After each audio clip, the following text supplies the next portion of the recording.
Hi guys, I'm Saido Berahino and you're listening to the Baggies Podcast.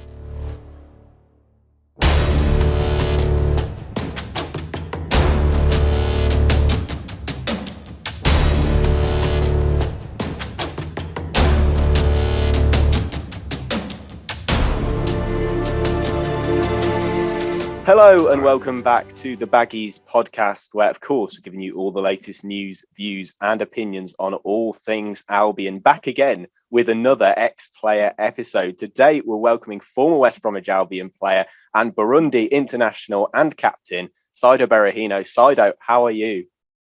I'm great. Thanks. First of all, thank you for having me on the podcast.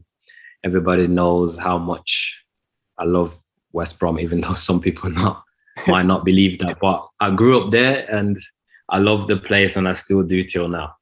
Yeah, absolutely. We're going to get into all of Saido's West Bromwich Albion career and we're very grateful to have him on the show today. But Saido, obviously, just a bit of background information for the listeners. I'm sure they have heard of you, but just in case they haven't, you played for West Bromwich Albion professionally between about 2010 and 2017. Obviously, you're a Burundi international and you're the captain of the national side there. You played 121 appearances for us, scoring a hell of a lot of goals as well. So, Saido, if we start with almost the beginning of your life and your career, you obviously left Burundi as a young lad, I think, and you joined West Brom at the age of 11, quite early on in your life. Can you talk me through that sort of experience of moving country, coming into, I think it was Birmingham, you started you started in the city of Birmingham. How did you sort of find that experience and how was that for you? To be honest, at first, it was really difficult. You can imagine a young boy coming to a new country, can't speak the language. So I was limited.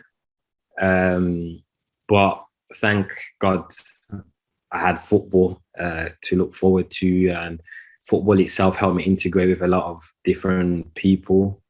And so for me, as soon as I had the ball to my feet, I think I connected more with people than actually speaking to them. So football played a massive part for me to be part of the British culture.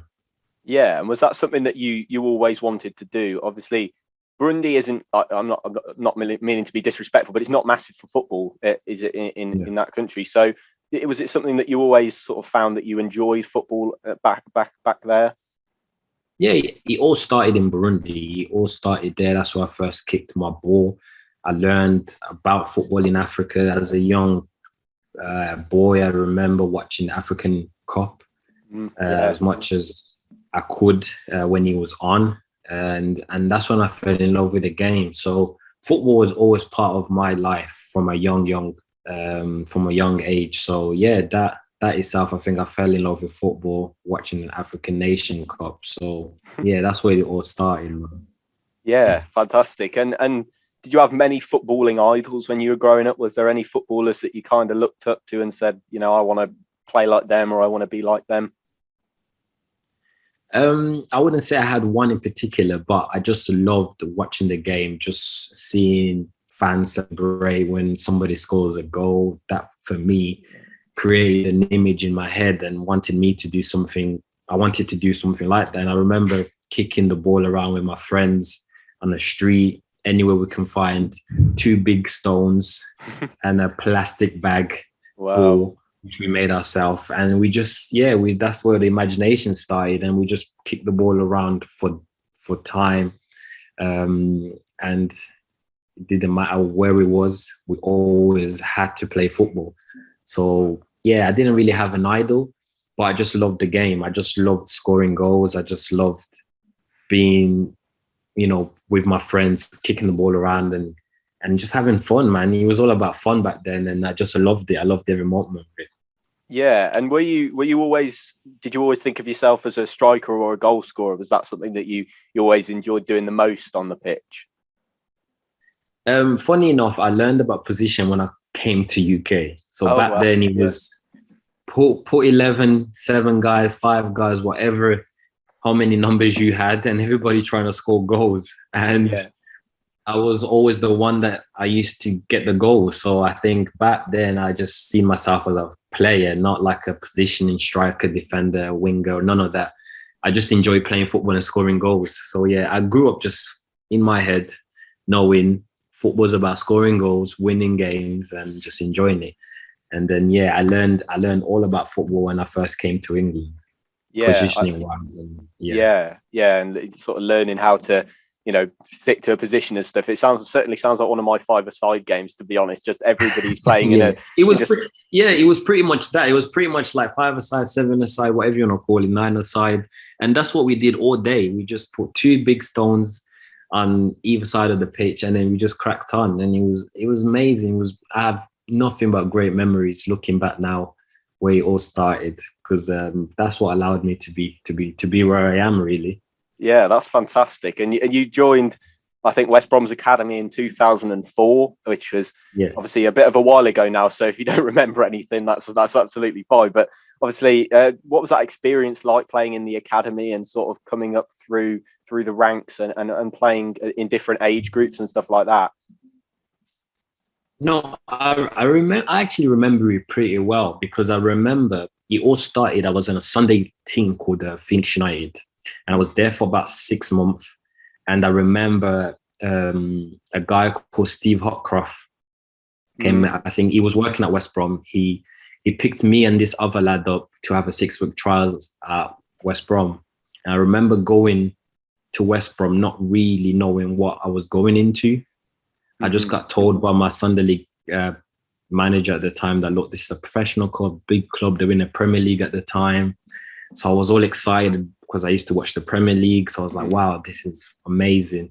So when I turned up there, it was like the biggest shock ever, because everything was organized. You know, Sunday football compared to academy football was totally different. Everything was organized. We had more than 5 balls available. We had everything there, bigs, you know, water bottles. And it was just like mind blowing. Just I went from being a Sunday League player into going into a structured environment where you had everything you could ask for as an academy player. So my 6-week trials went well. I remember it was under 12s, scored a few goals. Manager was happy. They liked what I brought into the team. But I also knew that I had a lot of work to do technically, because everybody was ahead of me. So yeah, when I finally signed for West Brom, it was like unbelievable. I remember my mom and I went to the stadium to actually sign the papers, and that's where I first met Darren Moore. He was still playing at the time. Yeah, so I think he was doing some sort of player appearance at the stadium, and that's when I met him. And then, I got to take pictures with him. And, that's when it all started. Yeah, and we'll chat a little bit about Darren Moore later on in the episode. Obviously, you're playing under him now at Sheffield Wednesday. How does he remember this meeting that you had on the way up to the contract signing? Do you think he'll remember that? I've mentioned it now in my recent interview with Sheffield Wednesday, but he I don't think he will, because me and him actually haven't spoken about it. But I doubt he will, because he was quite busy that day. I remember really well. He was signing some stuff.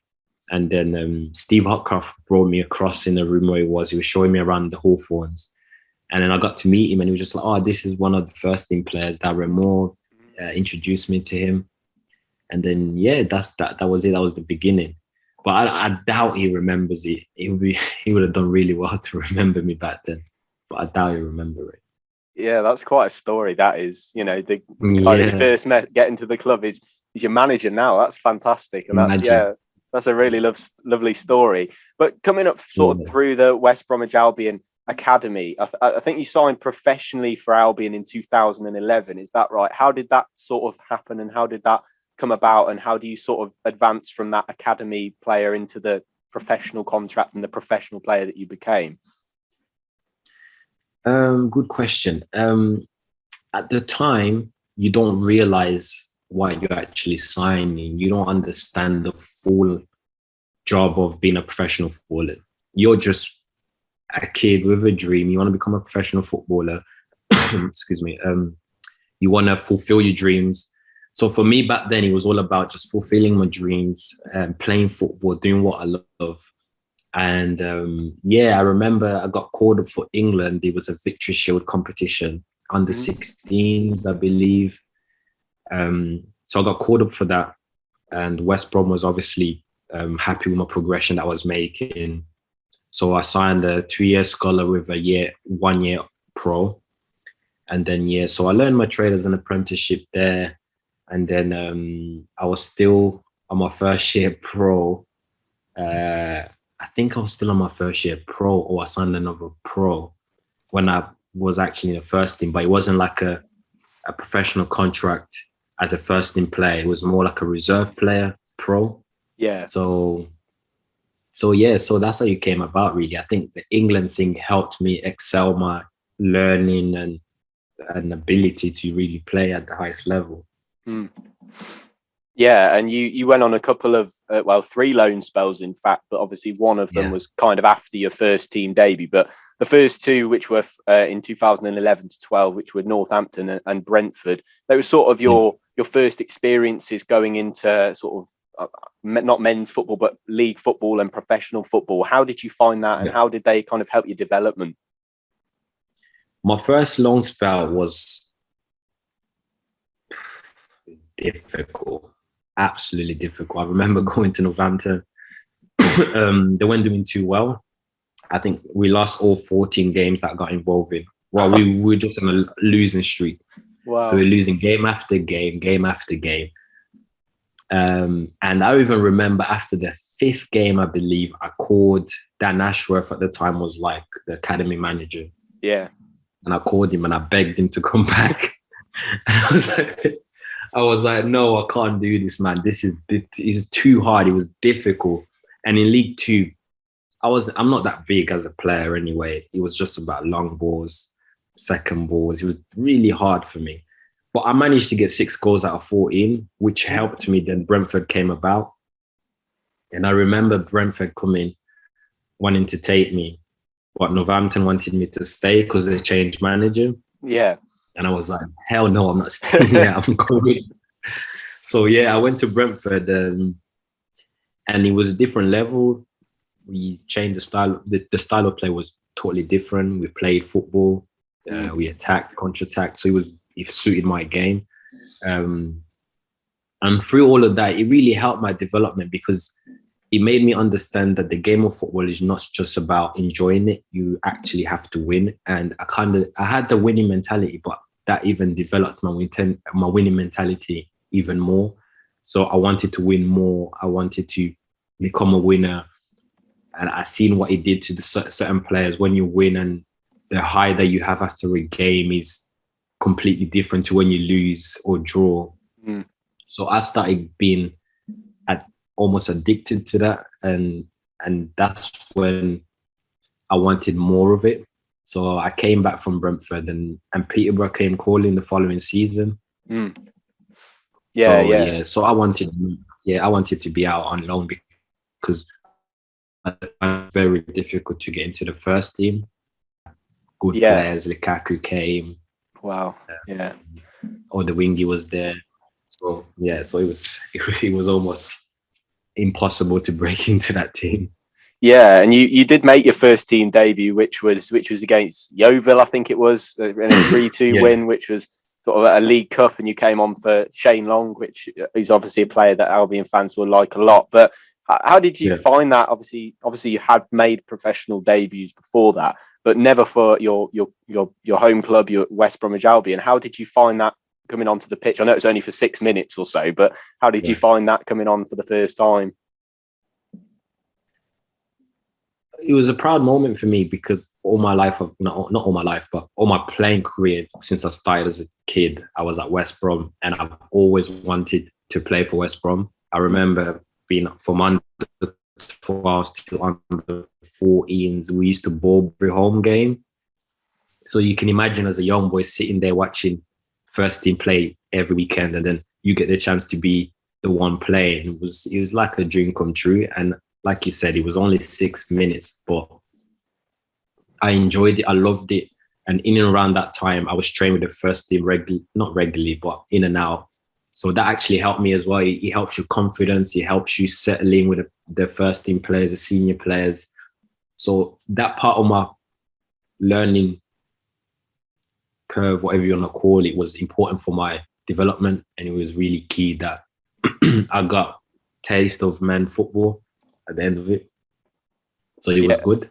Yeah, it's kind of, it just backs up the point really that, first team or professional players or young players coming through, you don't tend to learn that much when you're playing reserves or, youth football. It all comes when you get these experiences playing in first teams, whether it be for Northampton, which obviously you didn't enjoy, but it was your first taste of men's football, and obviously League Two football is a lot rougher than the sort of stuff that you've been playing later on in your career. But it just backs up that point that loans are so important for younger players coming through. But obviously coming back from that loan from Peterborough, in that summer, I think Steve Clarke was the manager at the time of West Bromwich Albion, and I think he came out and said something like, Saido's, there's a gap in that striker role after Lukaku's left. I think that was the time where Odemwingie wasn't getting on with Albion fans, and I think he was just about to leave. And Steve Clarke said that you were probably going to become one of the first team striking options. How did you sort of find out about that, and how involved were you in that sort of decision of being one of the first team strikers at that point? I remember before that season began, the pre-season began. So let me bring it back. When I was at Peterborough, I got injured. Yeah. So I had a knee injury, which kept me out for 10 months. So through the rehab process and getting back, I really wanted to become I really wanted it even more, because I've been out on loan. I got a taste of it. Then I got injured. It almost felt like I lost a part of my life. So being out for 10 months gives you a lot of time to prepare and get your head right and be ready for whatever challenges you're going to face ahead. So that time of me getting back to fitness allowed me to prepare myself really well. And I think that summer I went absolutely guns blazing, worked hard, trained every day. So that first day of pre-season, I was the fittest I've ever been, strongest. And I think that allowed Steve Clarke to then see me in a different light. So that itself, I remember coming back, everybody was surprised of how fit I was, how focused I was. And that, like I said, that allowed him to see me in a different light. So he gave me a chance, he gave me an opportunity. And I always say this to any young footballers that go on loan and come back to their parent club. Come back the following season, make sure you're ready, prepared, because there was always an opportunity for you. You just never know. So I gave myself that opportunity. I gave myself that chance, which allowed me to get the opportunity from Steve Clarke. And then the rest was history, really. I came back. I don't think it was a number 9. I came in as I was a striker, but he played me off the left or the right because I wasn't big enough to take the physical contact. But that helped me in my development as well, because he improved my game understanding even more, because I'm not a tricky winger that's going to beat a guy and cross the ball. So I had to play between the lines, and that itself, I became good at that. So that built trust between me and him, Steve Clarke, which then I was playing more games. I got few starts. I was playing against big teams as well. I remember my first start in the Premier League was Arsenal at home. Yeah. So so it was great. It was good times, man. It was good times. Yeah, and your first start actually was one that came against first non-league start, but it was League Cup, was against Newport, and you scored a hat-trick in a 3-0 win. Obviously, coming into the team, and as you said, you were so driven to prove yourself and driven to get into that side. How did you find that? Obviously, scoring a hat-trick must have been such a way to announce yourself and sort of get into the manager's head and sort of get into his thoughts for team selection. How was that?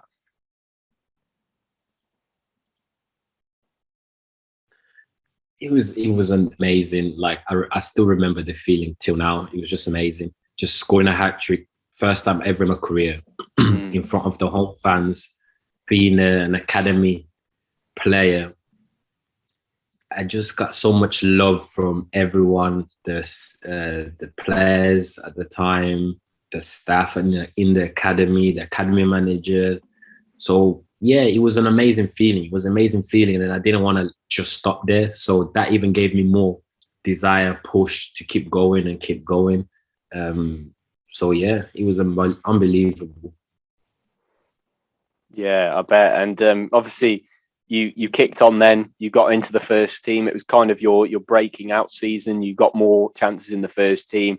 Your first Premier League goal came in such fantastic circumstances. It's something that I'll remember quite vividly. And you know, the first win at Old Trafford since 1978. Obviously, your first goal for West Brom in the league. You know, what a way to announce yourself onto the Premier League stage with a winning goal at such an iconic stadium. How did you find that, and how much did you enjoy it, really, that moment? I think at the time you don't realize what you've done until mom scores by. For us, everybody was excited as the team, you can imagine, first win, like you just said, after however long. So we were all buzzing, we were all excited, celebrating in a changing room. And I remember after the game, Rio Ferdinand in the tunnel just said to me, look, keep going. You was excellent today. You know, you're coming through, you're young lads, just keep going. You've got, the future's bright for you. And that I will never forget. And he actually gave me his shirt and he signed his shirt. So for him to do that, that was class. That was amazing. So that for me, you can imagine as a young boy scoring at Old Trafford, not really realizing what you just did, the magnitude of the thing that you just done. It was unbelievable for me, and it just gave me more hunger. It just made me want to keep going. And remember, we had our Arsenal the next game, if I'm not mistaken, at home. Yeah, and I started in that game, so it was unbelievable. That moment there for me, looking back now, it was really unbelievable. It was great. Yeah, I bet I remember that game so well. I mean, yeah, that's one that really sticks in my mind. You know, first win there for years and years. But obviously, the next season, I think, was where you really came into your own. Really, it was a bit of an odd season for Albion. I think we had a few managers, to say the least, in that season. Obviously, it was your best for goal scoring. Obviously, you scored 20 goals in all competitions in that season. How do you kind of keep a goal scoring run going? How do you sort of keep that momentum going? Because it's one of the most difficult parts in football is to score goals. I know it's something that you enjoyed doing as a youngster, but how do you kind of keep that run going in such a high division, especially? Yeah, I think for me, I was lucky. I wouldn't say lucky, but I was surrounded around great players. I mean, when I look back now, we had a core of experienced players that knew the Premier League, that've been there, done it. The likes of Yusuf Malumbo, James Morrison, Chris Brunt, Jonas Olsen. So the core of that team, Ben Foster, was really good. So all I had to do was be in the right position. I'll get the ball. I knew Mazza liked a certain run, Chris Brunt liked a certain run, and they were playing behind me. So it was easy for me to make these runs, knowing that I'll get the ball. And for a striker, if you make the right movements and you have midfielders that are willing to give you the ball, the chances will always come. And it's just about you practicing and putting the ball in the back of the net. And that's what I did. I think no one can take that away from me. Every day after training session, I used to practice shooting. Always did it. And I learned it from Lukaku, actually. I remember him coming there as a young boy, wanted to see a little bit about what he's about. And I remember he used to take a bag of balls, go in the bottom pitch, take a young keeper and just shoot, just take shots after shots after shots after shots. And that always stuck in my mind, and I always wanted to do that. So when I started playing, like in the first team, I always had that in the back of my head. Am I doing enough? Am I giving myself the best opportunity? So when the chance do come on a Saturday, on a weekend, I'm ready. And that's all I did. And that season, I think you score goals and then you get to a habit where you want more and more and more. You just keep going for it. And that's what ended up happening. So and like I said, I was just in the right moment with the right players, if I can say that, if that makes sense. Yeah. because they understood how I played. So it made it easier for me as well. Yeah, and that those runs that you talked about, I remember that you used to kind of do one that meant that you kind of span the whole of the defensive line, and then all of a sudden you kind of got to the end, and then the ball's played through and you're in. How the movement that you made was really good, and like you always ended up on the end of one of these fantastic balls that obviously Morrison or Brunt or somebody like that put in for you. Is movement something that you always worked on? Is that something that comes naturally to you, or is that something that you had to work on quite a lot? No, I had to work on it. Obviously, because my idols in football always been Jermaine Defoe, Drogba, Samuel Eto'o, and all these great strikers have great movement. You have to have great movement to be a great striker because defenders are quick and are intelligent. So you need to find a way of breaking them down. And I always used to practice. I remember Keith Downing working with me. He used to be with the first team. He used to always work with me after training. We'd do a few sessions. So he helped me through my development when I was in the first team. So and also like I had like, remember when I was there, Anelka was there when I was in the first team. Shane Long was there. So all these great strikers are around me who I can learn from. So I just used to practice all the time.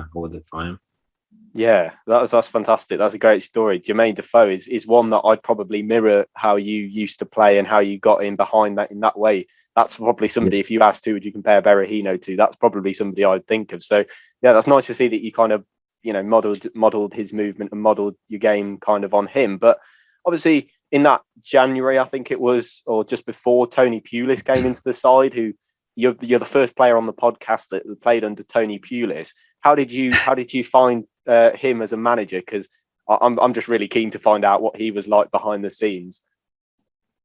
I'll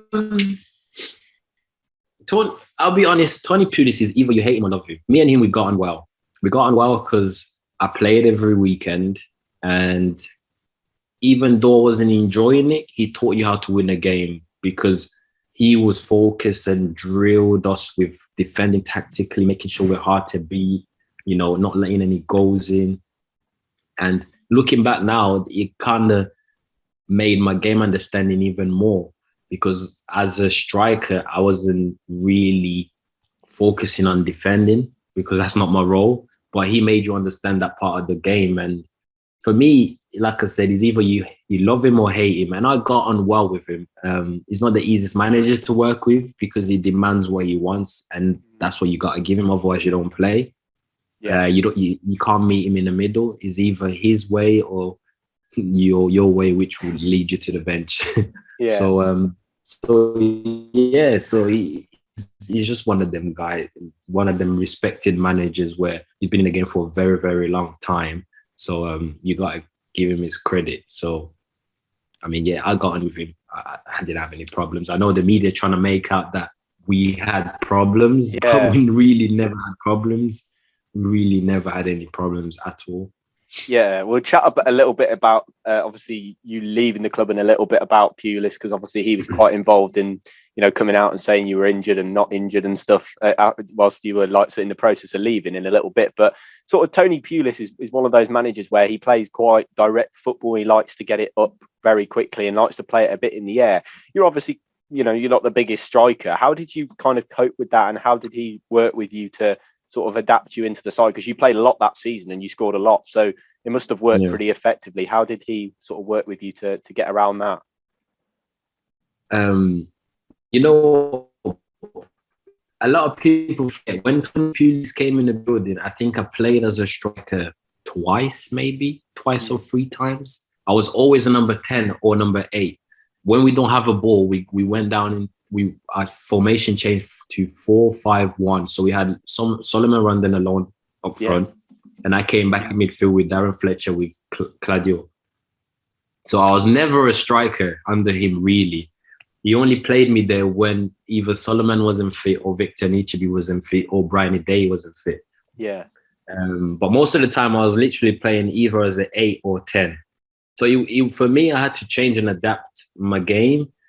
But what helped with me staying in the team as well, I think I was I had clever movement, so I can make deep runs. I understood how to play with either Solomon, Brownie Day, or Victor.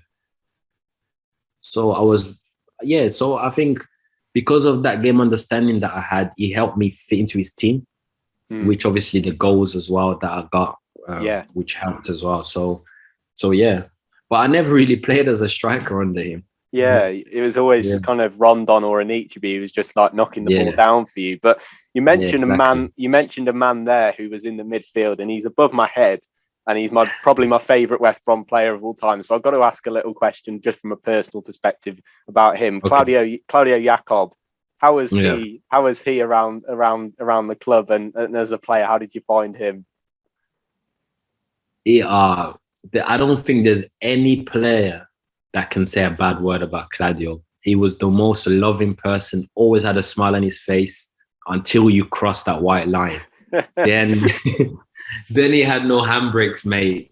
You don't want to go 50-50 with him. In training, in games, he was the same guy. The same guy that you guys used to see on the pitch. In training, it was the same thing. But off the field, he was fantastic. He was always laughing, joking about.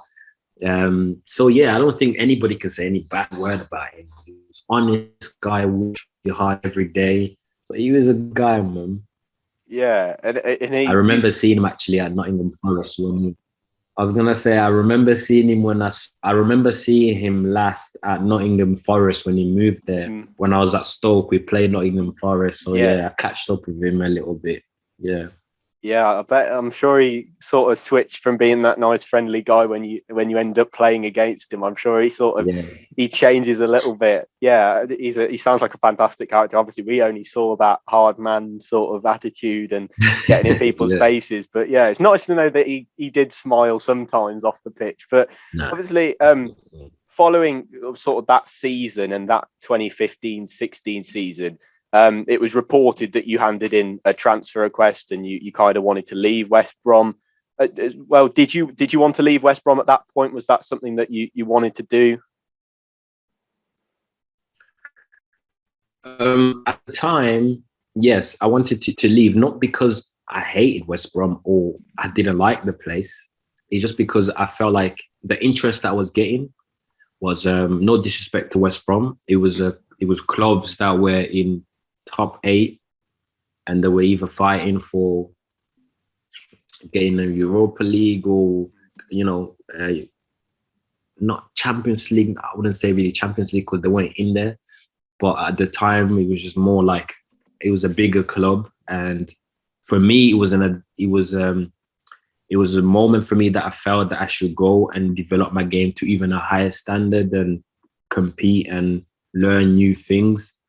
And at the time, I felt after what happened at West Brom with different managers coming in and always fighting for relegation spot, I felt like, okay, look, I can test myself. If these teams want me, I can go to bigger clubs and, try and improve myself, which almost obviously backfired.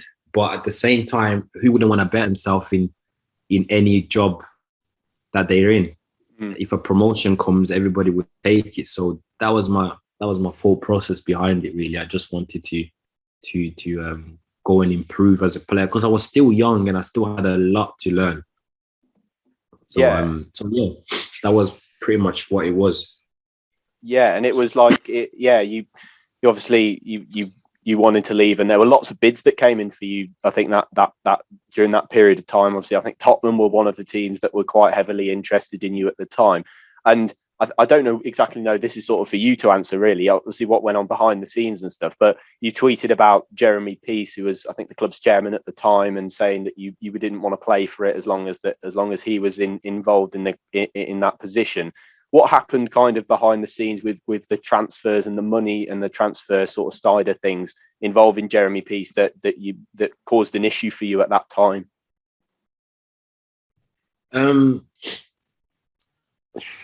I think at the time I didn't really understand what was going on, and the club at the time, Jeremy Peace, wasn't as transparent as I would have liked him to be. I think he would have pulled me to the side and said, "Look, Saido, I don't really want to sell you. I think you should stay here for a couple more years and have another good season under your belt. And then we can see what will happen. But he didn't really try to explain his reasoning to why he didn't want to let me go. He didn't really have an explanation. And for a player, that was hard to deal with, because somebody telling you can't go, but it doesn't explain why you can't go. And I wasn't getting involved with the transfer fees. I didn't really care about that, because I just wanted to know the reason to why he wasn't letting me go. And at the time, he just wasn't as transparent. And maybe he didn't need to be, because he's the chairman. He pays my wages. He feeds my family. So at the time, looking back now, I was definitely wrong for the way I carried myself and the way I went on about things. But at the same time, I didn't really have anyone to guide me through that experience. My family's never had another footballer that's been through what I've been through. So nobody really was there to guide me. So yeah, you can imagine I was just dealing with everything, emotionally involved with the whole situation. And it was a very difficult period for me. So yeah, I did struggle dealing with that and processing that. But looking back, definitely, I've said before in other podcasts that I should have never tweeted or did what I did.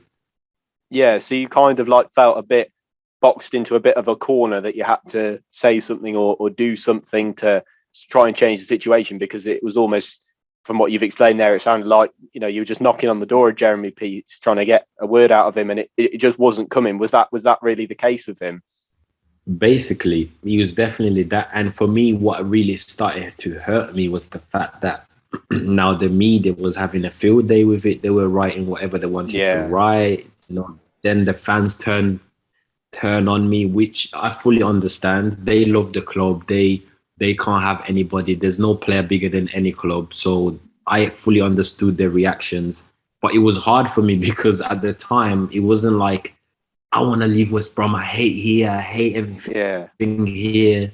I just wanted to go and progress, like any other young players would want to do. And don't get me wrong. Like, West Brom did come with new offers, and they wanted me to stay. They showed they believe in me. But at the time, I just felt like I needed a new challenge. So yeah, it was one of the moments where you look back and you wish you could have went another way. You could have did things way, but you don't know until you've been through it exactly what we go through. It's very difficult for any player. I don't care if you're Man United, Real Madrid, when you go through a transfer window. If you're not sure and if you're not clear where your future is, it's very difficult to then have that mindset where, okay, I'm going to put that to the side, especially when you're young. When you're a senior player and you've got more games under your belt, it's easy. You've been there, done that. But when you're a young player and you've got so much things surrounding you, it's very difficult to then focus and do what you love, which I ended up suffering the most. Yeah, I bet it's just so difficult, because players, you just want to go, like you said, when you were younger, you just wanted to go and enjoy your football, and it must have been kind of quite hard to enjoy it, or quite hard to get on with things when there's so many media writing all this about you, putting out articles that might not have been true. Obviously Tony Pulis, we've spoken a little bit about, was the manager at the time. I personally remember he was coming out most weeks, and you were sort of in and out of the side during that following season. I think it must have been 16-17, where you were kind of just in and out of the team. And he was coming out saying 1 week you were injured and but you were wanting to get back, and then the next week it was Saido doesn't want to play or something like that. How did you find the way that Tony Pulis dealt with it? Because it looked pretty confusing from a supporter's perspective and from an outside perspective. How did you find he dealt with the situation? The honest truth, I can say, he tried to manage it as much as he can, but it was too much to be manageable, because he was stuck on a situation where I either stay or not stay, but I've got to play. Otherwise, if I don't play, I don't stay fit, or then I can't be sold. because we were going back and forth about my contract, and I was running out of contract. I had like 6 months. By the time I left, I had 6 months left of my contract. So the club, the club, and the manager was in a very confused situation because nobody actually knew where my future was going to be. So for that, I don't think it will be easy for any manager. And at times, he felt that my head wasn't right to be playing games. But I've never told him that I didn't want to play. I've never done that before. So he had to manage the situation. He had to manage the media as much as he could. And I think he did what he could. Any manager would have done, you know what I mean? It wasn't an easy situation. It was difficult. But yeah, it was just one of them. For me, looking back now, it was a very cloudy moment for me. The whole experience towards the back end of West Brom. It was really cloudy. Yeah, and how do you think your time at West Brom will be remembered by supporters? How do you think that they'll remember you as a player and a member of the club? How I think, or how I want them to remember me? Well, I was going to ask you that in a second, but go for both if you like. Yeah, go for both. I think I'll be remembered in one of their own, an academy player that came through the ranks, scored goals, got some important goals, finished top scorer in the team twice, young player of the season. I think they'll always remember this. Somebody that loves the club will understand that I was just a young boy at the time that enjoyed his football, but at times he got carried away. Some might say the hype. Some might say my surroundings got the better of me. But yeah, I would love them to remember me for somebody that loves scoring goals, always put on the West Brom kit with pride and represented West Brom. I still support them till now. I still follow them, so for me, it was one of them ones where I look back and I say, I've got no regrets, even though I wish everything went well, but I had a great time at West Brom.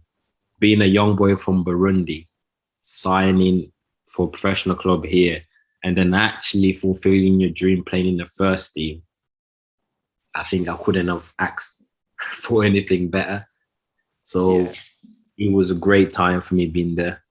Yeah, absolutely. It's good to hear that you still love the club and you're still supporting West Brom. That's really nice to hear. But obviously, we'll talk a little bit about what you're up to now. You're currently at Sheffield Wednesday. You moved to Belgium. Obviously, you moved to Stoke following out the move from Albion, and obviously you've been playing in Belgium a little bit. But now you're at Sheffield Wednesday. How have you sort of found that experience at the moment at Sheffield Wednesday? Obviously managed by Darren Moore. Yeah, it's been great coming back. I said it before, in Belgium, the football is completely different. First of all, the fans are completely different. So me coming back into England, that's what I wanted, just the buzz that you get on match days and being involved in, fighting for 3 points, rights. And when you go home and speak to your mates about the game, everything surrounding about the game that I grew up knowing, I got back. And I'm loving everything. I'm loving what I'm involved in right now. And yeah, I'm just fighting away now. We got the promotion to look up to and to try and to get back in the championship. And it's not going to be an easy season. I've already seen that through the games that we've had. But, it's a new team full of new players, and every day we are getting better and better and better. So I'm just enjoying. I'm enjoying it now. I'm literally enjoying the moment, just being back and playing back in England. Yeah, and also, I was gonna say, and also playing under Darren Moore. He's somebody that knows me really well. He's seen me when he was working at West Brom, so he knows me and understands me really well. And so I'm just grateful that he gave me the opportunity to come back and do what I love. Yeah, what's Darren like as a manager? Because obviously we had him for a little bit. he seems like such a lovely guy on the outside, and that seems quite a difficult thing to put with a manager, because obviously a manager is going to have to be quite strict and quite, abrupt at times. How is he? How does his character match in the managerial situation? I think because he's such a lovable person, and he gives everybody respect, you have no choice but to respect him back and to actually do things properly, because he shows you that respect and he gives you that trust. You can only repay him back by working hard and doing what he asks you to do. And that's what he's being a manager. That's what it's about for him. I think he gives us that respect. He trusts us, and he just helps us understand the game even more. He's so detailed into his work, and it's like for any player that's worked with him, they can back me in this. We have so many meetings about tactical and how to play and how to hurt the opposition. There's so many meetings where you think to yourself, wow, this guy literally puts everything into his work. So I respect him in that sense, where he really knows the game inside out, and I can only repay him back by doing what he wants me to do, and also score goals and get the points on board. Yeah, that's great to hear that he's got that really nice respect between the players. That's really great to hear. Obviously, Saido, you talked a little bit about how much you love West Brom, and you're still supporting the club now. If we ask you a bit of a hypothetical situation, obviously we know you're at Sheffield Wednesday. If the chance ever came to sign for West Bromwich Albion again, perhaps in the future, what do you think you'd say to that? Of course, being a fan, I'll always want to play for West Brom. And for me, I always said this, like, I feel like I left on such a bad note, which if I lived in a perfect world, I would love to redo it again. So if the opportunity did come, of course, I would love to be back at Hawthorns, playing week in, week out. It's just, you know what? I'll tell you one thing, I've never been at a club and had my own song. That's number one. And I had that at West Brom. I've never had fans that used to shout my name when they needed a goal or when the team is doing well. So you can imagine, as a player, you fall in love with the fans, and I will be the first to say I fell in love with the West Brom fans. I loved them. Even when I came back at West Brom, with Stoke, and I played against West Brom. Some were booing me, but some actually spoke to me after the game, and it was lovely to see that some took their time to actually say hello and how I was, and and to check up on me. So I've always got respect, and some of the fans that don't like me, I understand it. Everyone's entitled to their opinion, and of course they're not really aware of everything that happened behind closed doors, but it is what it is. Some will love you, some will hate you, but I'm sure the majority of the West Brom fans that are true fans will understand the work that I did there, and the time that we had together was a joyful time. So yeah, man, I would definitely come back if the opportunity did come and it was right for everybody. Yeah, absolutely. That's nice to hear. And hopefully this podcast will have given Albion fans who may not, think particularly highly of you, Saido, a bit of an insight into what happened. But just before we let you go, Saido, a couple of sort of general questions that I ask every guest, that just a bit of a fun thing to do at the end of the episode. Firstly, let's start with, what was your best moment playing for West Brom? Scoring at Old Trafford. Yeah, scoring at Old Trafford. But I've had so much great memories. I think scoring against the Villa, that was unbelievable. Yes. I'll tell you a little story, actually. So, sorry, got a little cough. Where I used to live where I grew up, was literally 2 minutes away from Villa Park. Ooh. And every weekend when they played at home, my road would be full of cars. You can hear the noise coming from the Villa Park Stadium. And I always used to look outside my window, look at the stadium, like, wow, one day I want to play there. I want to score against the Villa. So then when I first did that, it was like, wow, I've actually done it. So that memory itself will always be in my head, that I told myself that one day I want to score there against the Villa, and actually did it. So looking back now is crazy. What sometimes you wish for can actually come true. Yeah, definitely. That sounds like I thought you were going to say score for the Villa then, Saido, and I thought, oh no, against the Villa, definitely against. Yeah, and you did that certainly. Who do you think was the best player that you played against? It doesn't have to be just for West Brom; could be for any team that you played for. Who do you think was the best player that you played against? Wow.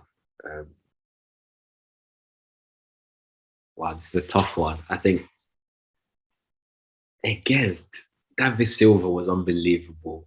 Alex Sanchez at Arsenal was unbelievable. Company, John Terry, so many. It's a difficult one, this one. But I'll have to say David Silva, the way he made it look so easy. Yeah. It was really good, man. It was so good. And Hazard as well. Hazard came, yeah. I'll have to say the list, I almost can't pick one player. The list was too good to pick one player. Yeah, absolutely. They've certainly tore West Brom apart many times over the years. I do remember you mentioned John Terry in there. I do remember. I think you had him on his backside when you scored against Chelsea at the Hawthorns. I remember in that win. Yeah. So your final question, Saido: who's the best West Brom player that you played with at the club? Do you think? Wow. It doesn't have to be. It doesn't have to be just one. Feel free to go for a few, like what you did with that last one. Oh, you know what? Grant Dorrans, man, he was such a fantastic player. Oh, nice. Darren was so in training, was doing unbelievable stuff. I think Stefan Sessegnon was very underrated for what he did. Was really good. Obviously, the two, Chris Brunt, lovely left foot. James Morrison, screamers, assist. I think that list there for me was probably the best bunch of teammates I had. That was up there. Yeah. Yusuf Mulumbu as well. Mm. Yeah. Yeah, there's some classic names on that list. And Stefan Sessegnon's an odd one. Yeah, I haven't heard him mentioned in many players' best players. But he's definitely a very underrated player for us. But Saido, that's about all we've got time for today on your special episode of the Baggies Podcast. I just wanted to say for a big thank you from me for coming on today. It's been a pleasure having you. Yeah, just a massive thank you for coming on today, Saido, and giving up your time.